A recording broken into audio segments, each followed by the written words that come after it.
সম্প্রতি পশ্চিমবাংলার মানুষ যারা বাংলায় কথা বলে তারা বাংলার বাইরে অন্য কোনো রাজ্যে গেলে, বিশেষ করে বিজেপি শাসিত রাজ্যগুলোয় গেলে তাদের উপর অসম্ভব নির্যাতন হচ্ছে।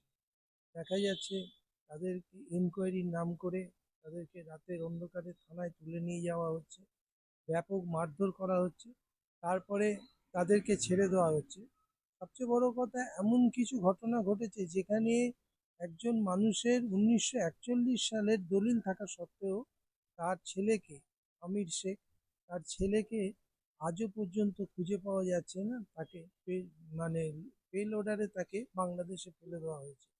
এই সমস্ত ঘটনাগুলো ঘটছে। বাংলা পক্ষের তরফ থেকে কি বলবেন, বাংলা পক্ষের একজন দায়িত্বশীল লোক? দেখুন, অতি সম্প্রতি নয়, এটা বেশ কিছুদিন আগে থেকে এর প্রবাহটা বেড়েছে। কাশ্মীরে পাহেলগাঁওতে যেদিন জঙ্গি হানা হয়েছে তারপর থেকে এর উত্তরোত্তর এর এই যে বাঙালিকে বাংলা ভাষায় কথা বললে বাংলাদেশি বলে দাগিয়ে দিচ্ছে, এর প্রভাবটা উত্তরোত্তর বৃদ্ধি পেয়েছে। এবার বলছি, কেন্দ্রীয় সরকারের দ্বিচারিতা দেখুন। এখানে বাঙালিকে বাংলা ভাষায় কথা বললে তারা কখনো তাকে বাংলা বাংলাদেশি বলে দাগিয়ে দিচ্ছে, কখনো তাকে রোহিঙ্গা বলে দাগিয়ে দিচ্ছে, কখনো বলছে বাংলা ভাষা কথা বললে সহজেই বিদেশি হিসেবে গণ্য করা যায়। এই ধরনের কাজকর্ম তারা বিজেপি শাসিত বিভিন্ন রাজ্যে বাঙালিদের সাথে হচ্ছে। এবার দেখুন, উল্টো দিকে এই কেন্দ্রীয় সরকার এই কেন্দ্রীয় সরকার তিস্তা বন্টন চুক্তি এখনো প্রত্যাহার করেনি। তিস্তা জলবন্টন চুক্তি বাংলাদেশের সঙ্গে এখনো কিন্তু প্রত্যাহার করেনি। আরো তথ্য দিচ্ছি, কেন্দ্রীয় সরকার যে হারে রাজ্যগুলোকে ঋণ দেয়, যে সুদের লক্ষ্যমাত্রা নিয়ে ঋণটা দেয়, সেই সুদটা বাংলাদেশের থেকেও সেই সুদটা কম নেয় এবং বাংলাদেশকে এই কেন্দ্রীয় সরকার ঋণ দেয়। এটা জেনে রাখুন, বাংলাদেশকে ঋণ দেয়। আদানি আদানি বাংলাদেশে বিদ্যুৎ সরবরাহ, বিদ্যুতের ব্যবসা করে, ঠিক আছে। এরপরে এই ভারতবর্ষের বিভিন্ন রাজ্যে বাংলাদেশের প্রাক্তন প্রধানমন্ত্রী, তাকে দিল্লিতে শেল্টার দিয়ে রেখে দিয়েছে এই সরকার এবং সেই বাংলাদেশের অনেক পূর্বতন সরকারের বিভিন্ন নেতামন্ত্রীরা পশ্চিমবঙ্গের বিভিন্ন জায়গা জুড়ে রয়েছে। এই কেন্দ্রীয় সরকার সবকিছু জানে। এত বড় দ্বিচারিতা এদের কিন্তু পুশব্যাক করছে না। কিন্তু পশ্চিমবঙ্গের বাইরে বাঙালিরা যেখানেই কর্মরত অবস্থায় গেছে, পরিযায়ীরা পশ্চিমবঙ্গ থেকে, সে হিন্দু বাঙালি হোক, সে মুসলিম বাঙালি হোক, সে নমশূদ্র বাঙালি হোক, সে মতুয়া বাঙালি হোক, সে রাজবংশী বাঙালি হোক, সে আমার আদিবাসী বাঙালি হোক, সে আমার বাঙালি সহ যে জনগোষ্ঠী তাদের মধ্যে থেকে হোক, তারা যখনই গুজরাট, উত্তরপ্রদেশ, বিহার, রাজস্থান, তামিলনাড়ু সহ পশ্চিমবঙ্গের বাইরে বিজেপি শাসিত রাজ্য উড়িষ্যা, আসাম, যেখানেই কর্মরত তাদেরকে কি করছে, রাতের অন্ধকারে তারা যেখানে থাকে সেই সব রাজ্যের যে জায়গায় রাতের অন্ধকারে নাম্বারবিহীন প্লেটওয়ালা গাড়িতে করে তারা যাচ্ছে রাত্রিবেলায় এবং বাঙালিদের যে বাসস্থান সেখানে লাথি মেরে দরজা ভেঙে দিচ্ছে। ভেঙে দিয়ে তাদেরকে ঘুমন্ত অবস্থায় তুলে নিয়ে যাচ্ছে। তুলে কোনো কথা নেই, তাদের ওপর শারীরিকভাবে আক্রমণ করছে। ব্রিটিশ আমলে যখন ব্রিটিশরা ভারতীয় বিপ্লবীদের বুটের আঘাত করত, ঠিক একইভাবে গুজরাট পুলিশ, বিজেপি সরকারের পুলিশ সেইখানে বাঙালিদের বুটের আঘাত করছে, বুটের আঘাত করে মারছে। মারার পর তারা কারণ যখন জানতে চাইছে, বলছে থানায় চল। থানায় যখন নিয়ে যাচ্ছে, তাদের কাছ থেকে কাগজপত্র, Aadhaar card, voter I card, ration card, passport, যা যা প্রয়োজনীয় ডকুমেন্ট সেগুলো তারা চাইছে, চাওয়ার পরও নিস্তার নেই, সেগুলো তারা দেখছে না। তাদের লক্ষ্য হচ্ছে বাঙালি সে বাংলা ভাষায় কথা বলে। এমনকি গুজরাট পুলিশ একথা বলেছে যে আধার কার্ড, এ আধার কার্ড বাঙ্গাল মে জাল হতা হয়। চিন্তা করে দেখুন, চিন্তা করে দেখুন, কিছুক্ষণ আগে অমিত মালব্য প্রিন্ট মিডিয়ায় বলেছে যে বাংলা ভাষা কোনো ভাষা নয়। এরা, চিনে রাখো বাঙালি, ভারতীয় সংবিধানের 22টা ভাষার অন্যতম স্বীকৃত ভাষা হচ্ছে বাংলা ভাষা। ভারতবর্ষের কোনো রাষ্ট্রীয় ভাষা নেই। সেই সংবিধান বিদ্বেষী কথাবার্তা বিজেপির নেতারা বলে চলেছে। একটু আগে অমিত মালব্য, তাদের আইটি সেলের প্রধান, তিনি বলেছে বাংলা ভাষা কোনো ভাষা নয়, বাংলা ভাষা সংবিধানের কোনো ভাষা নয়। আমি দায়িত্ব নিয়ে বলছি, অমিত মালব্য কিছুক্ষণ আগে প্রিন্ট মিডিয়ায় বলেছে। আরো কথা শুনে রাখুন, 1941 সালের জমির দলিল মালদহের কালিয়াচকের আমির শেখ, তার বাবার 1941 সালের জমির দলিল, হয়তো এতদার অঞ্চলে 1941 সালের দলিল কাউর নেই। সেই দলিল, তার সবকিছু দেখার পর তাদের লক্ষ্য কাগজ দেখা নয়, সে বাংলা ভাষায় কথা বলে। সে বাঙালি, হিন্দু বাঙালি হোক, মুসলিম বাঙালি হোক, মতুয়া বাঙালি হোক, নমশূদ্র বাঙালি হোক, আদিবাসী বাঙালি হোক, রাজবংশী ভাই হোক, যে যেখান থেকেই আসুক, তাদের মুখের ভাষা বাংলা। গুজরাট, উড়িষ্যা, মধ্যপ্রদেশ সহ বিভিন্ন রাজ্যে, বিজেপি শাসিত রাজ্যে তাকে কি করছে, টেনে নিয়ে যাচ্ছে। কোথায় নিয়ে যাচ্ছে? ডিটেনশন ক্যাম্পে। 2 মাস 3 মাস পর তার বাড়ির লোক কোনো খোঁজ পাচ্ছে না। এই অবস্থায় নারকীয় যন্ত্রণা বিজেপি শাসিত রাজ্যে বাঙালিদের ওপর হচ্ছে, এবং সেখানে গিয়ে শারীরিকভাবে বাঙালিদের ওপর অত্যাচার করছে। আজ শুভেন্দু অধিকারী একটা প্রিন্ট চ্যানেলে, আমার কাছে আছে সেই তার তার জিনিসটা আমার কাছে আছে, তিনি পরিষ্কার বলেছিলেন, এই দেখুন, বাঙালি বিদ্বেষী, বাঙালির ঘরে জন্মানো এক বিশ্বাসঘাতক, নাম হলো শুভেন্দু অধিকারী। বাঙালি চিনে নাও শুভেন্দু অধিকারীকে। এই দেখুন কি বলেছে, বিজেপি সরকার এই রাজ্যে ক্ষমতায় এলে এই শুভেন্দু অধিকারী বিশ্বাসঘাতক, সে বলেছে যোগীর রাজ্য থেকে বুলডোজার কিনে ভাড়া করে আনবো, এবং বুলডোজার দিয়ে এপার থেকে ওপারে ছুঁড়ে মারবো। আমির শেখকে এরা কি করেছে? আমির শেখকে লেপ পেল অর্ডার দিয়ে বসিরহাট ঘোজাডাঙ্গা বর্ডার দিয়ে তাকে বাংলাদেশ সীমান্তে ফেলে দিয়েছে, এবং বলেছে তুমি যদি আবার ভারতে ফিরে আসো তাহলে তোমায় গুলি করে মারবো। কারা বলেছে? কারা বলেছে? স্বরাষ্ট্র মন্ত্রকের আন্ডারে কাজ করা বিএসএফরা বলেছে। আর রোহিঙ্গা তত্ত্ব দিচ্ছে। রোজ শুভেন্দু বলছে রোহিঙ্গা এত কোটি আছে, এত লক্ষ আছে। শুভেন্দু জানে যে সারা পৃথিবীতে রোহিঙ্গার সংখ্যা কত আছে? রাষ্ট্রসংঘের রিপোর্ট অনুযায়ী, আমি দায়িত্ব নিয়ে বলছি, আমি এখানে তথ্য দিয়ে আপনাদের কাছে বলবো যে রাষ্ট্রসংঘের যে রিপোর্ট, এই রিপোর্ট অনুযায়ী দেখুন কি কি অবস্থা। সেই রিপোর্টে কি বলছে দেখুন।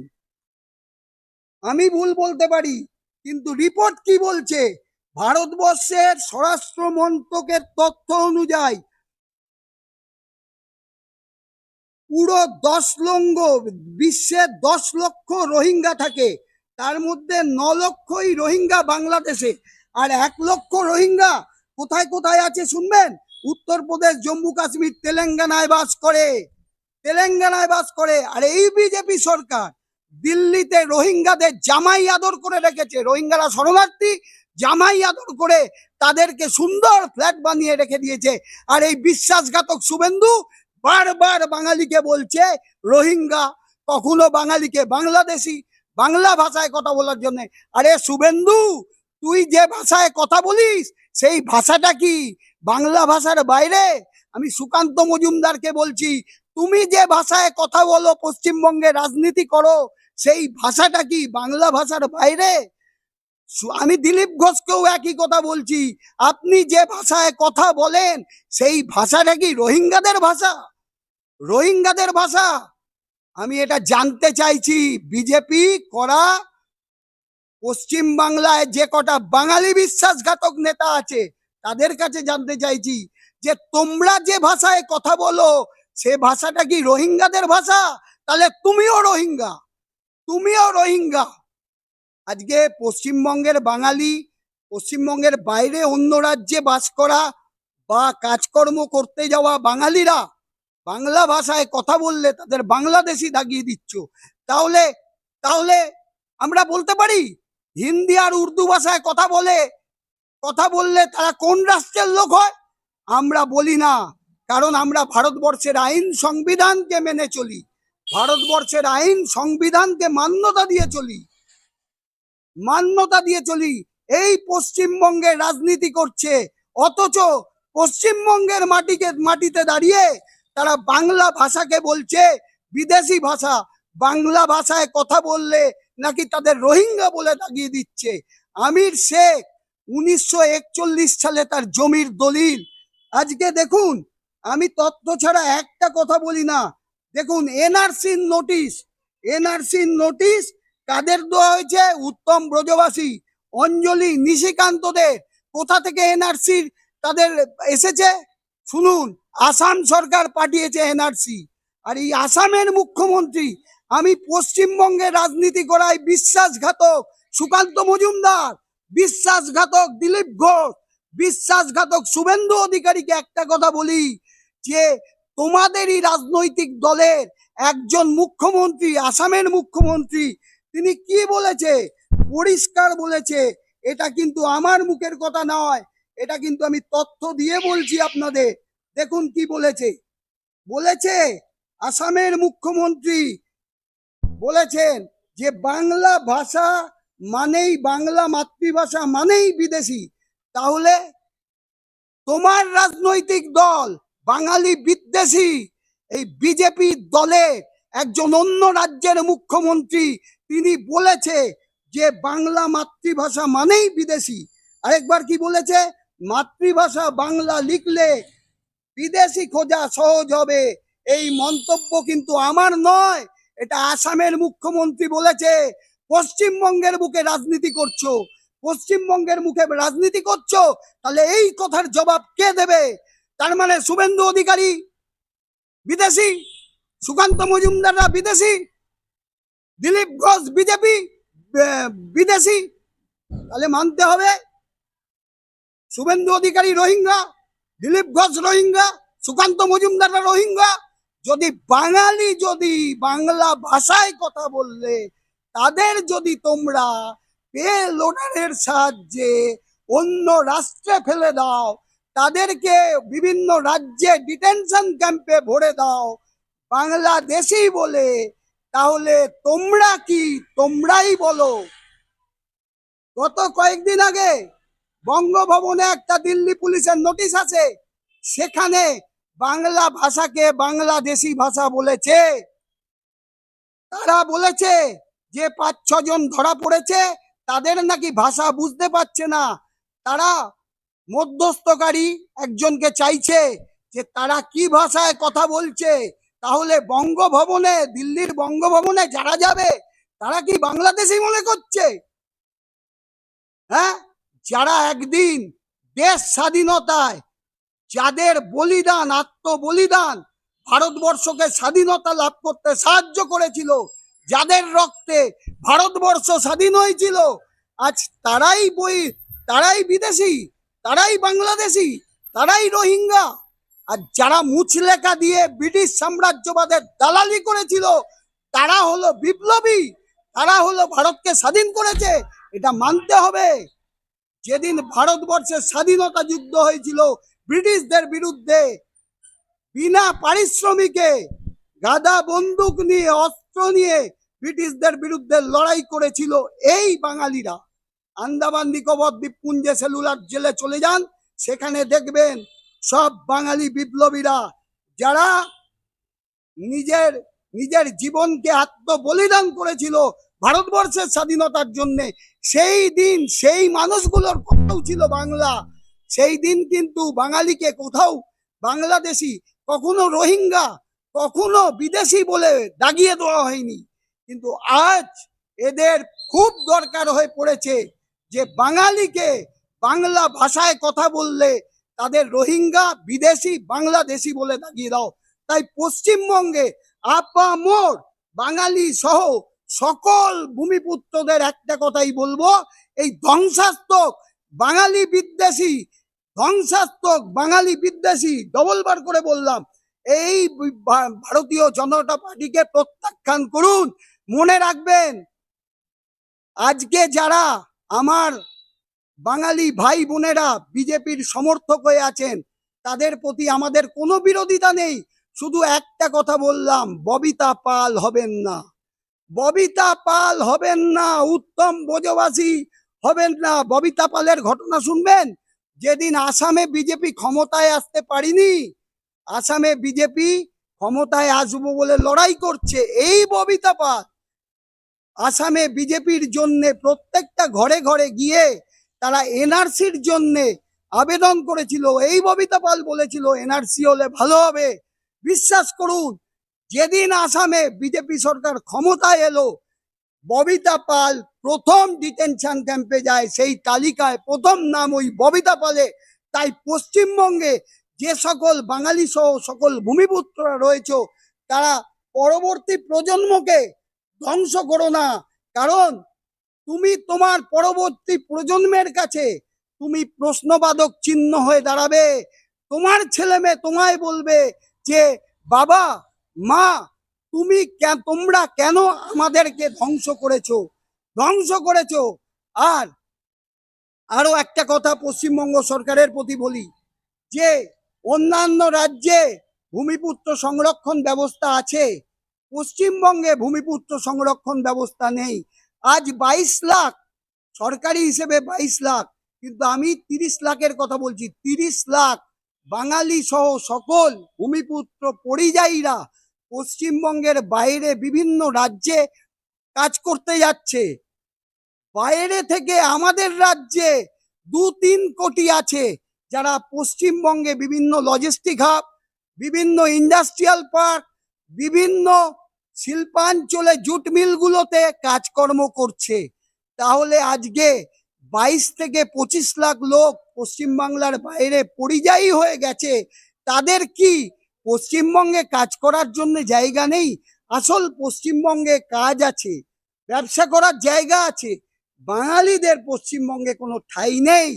তাই বাংলা পক্ষ পরিষ্কার বলছে যে ভাষা আন্দোলন করুন প্রত্যেকটা রাজনৈতিক দলকে বলবো না, এখানে তৃণমূল, সিপিএম, কংগ্রেস, তাদের ছাত্র সংগঠন পশ্চিমবঙ্গে বিভিন্ন জায়গায় বাংলা ভাষা বললেই বাংলাদেশি বলে দাগিয়ে দেওয়ার বিরুদ্ধে তারা আন্দোলন করছে। খুব ভালো কথা, কুর্নিশ জানাই, অভিনন্দন জানাই, আরো করুন। কিন্তু শাসক দলকে একটা কথা বলছি, শাসক থেকে বিরোধীদের একটা কথাই বলছি, আগামী 2026-এ বিধানসভা ভোট আসছে। ওই বিধানসভা ভোটটাকে লক্ষ্য করে ভাষা আন্দোলন করবেন না, কারণ সেই ভাষা আন্দোলন কিন্তু নেতিবাচক নয়। যদি সত্যি ভাষা আন্দোলনকে সফলতা দিতে হয়, তাহলে পশ্চিমবঙ্গে ভূমিপুত্র সংরক্ষণ ব্যবস্থা করুন। যাদের প্রভাবে WBCS-এ 300 নম্বরের বাংলা ভাষার বাধ্যতামূলকের সিদ্ধান্ত থেকে আপাতত স্থগিত বলে আপনারা পিছিয়ে এসছেন, সেটাকে আবার পুনর্বহাল করুন। 3 নম্বর, WBCS সহ পশ্চিমবঙ্গের সমস্ত রাজ্য সরকারি পরীক্ষাগুলোতে, রাজ্য সরকারি চাকরির পরীক্ষাগুলোতে অন্যান্য ভাষার সাথে সাথে বাংলা ভাষাকে বাধ্যতামূলক করুন। 2017 সালে এই সরকারের দোয়া যে বাণী, যে প্রত্যেকটা মাধ্যমের বিদ্যালয়গুলোতে বাংলা ভাষাকে বাধ্যতামূলক করা হবে, পঠন পাঠন বাধ্যতামূলক করা হবে। 2025 সাল, আজ পর্যন্ত এই সরকার বাংলা ভাষাকে বাধ্যতামূলক করেনি। কেন করেনি? আজ তার প্রতিফলন হচ্ছে পশ্চিমবঙ্গের বাইরে বাঙালিকে বাংলা ভাষায় কথা বললে বাংলাদেশি শুনতে হচ্ছে। কাদের কাছ থেকে শুনতে হচ্ছে? যাদের চাপে পড়ে আপনি WBCS এ 300 নম্বরের বাংলা ভাষাকে আপাতত স্থগিত বলে ঘোষণা করেছেন, তাদের চাপে পড়েই আপনি পিছিয়ে গেছেন। এটা আপনাকে মানতে হবে। তাই ভাষা আন্দোলনের নামে 2026-এর বিধানসভা ভোটকে লক্ষ্য রেখে এই রকম ভাষা আন্দোলন করে সফলতা পাবেন না।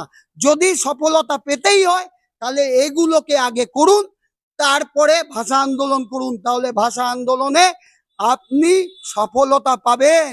আর পশ্চিমবঙ্গের সমস্ত মা বোনেদের, ভাই বোনেদের, আমার বাঙালি সহ সকল ভূমিপুত্রদের একটা কথা বলছি, এই ধ্বংসাত্মক বাঙালি বিদ্বেষী বিজেপির চক্রান্তের শিকার হবেন না। এরা পুরোপুরি বাঙালি বিদ্বেষী, বাংলা ভাষা বিদ্বেষী। এরা বাঙালিকে রোহিঙ্গা বলে দাগিয়ে দেবে, এরা বাঙালিকে বিদেশি বলে দাগিয়ে দেবে, এরা বাঙালিকে বাংলাদেশি বলতেও পিছপা হবে না। আসামের মুখ্যমন্ত্রী, সে একজন আসামের মুখ্যমন্ত্রী, সাধারণ কোনো পার্টি কর্মী নয়। সে বলেছে বাংলা ভাষা মানেই বিদেশি ভাষা, বাংলা ভাষা বললেই তাকে বিদেশি হিসেবে শনাক্ত করা হবে। এটা আমার কথা নয়, আসামের মুখ্যমন্ত্রীর কথা। তাই বাঙালিকে এই সময় ঐক্যবদ্ধ হতে হবে। দলমত রাজনীতির ঊর্ধ্বে উঠে বাঙালিকে নিজের জাতি এবং নিজের মাতৃভাষা বাঁচানোর জন্য একভাবে লড়াই করতে হবে। দলমত রাজনৈতিক ঊর্ধ্বে উঠে বাঙালিকে বাংলা পক্ষের ছাতার তলায় আসতে হবে। একটা প্রশ্ন দাদা, সেটা হচ্ছে যে গত পরশুদিন এনআরসির আতঙ্কে পূর্ব পুটিয়ারির একটি ছেলে, দিলীপ সাহা তার নাম, একটি এক যুবক, 59 বছর বয়স, তিনি আত্মহত্যা করেছেন। এই বিষয়ে কি?